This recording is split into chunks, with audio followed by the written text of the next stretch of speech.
Takže ahoj lidi, jdeme na story time. Co se mi stalo? Ale bude to i v dvojce, jo? Protože se mi to moc nestihne. Takže když jsem byla menší a bylo mi 5, tak jsme chodili s kamarádem ven, jo? Jsem na bílek. A mně se stalo, a tam byla nějaká holka.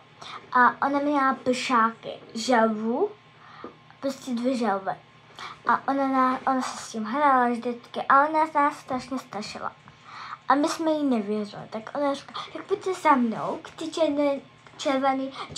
černý dodávce. Tak my jsme šli a tak se tam něco objevilo. Tak jsme běželi zpátky s mojí mamkou a s Danielem mamkou. To je moje sestřenice, jo.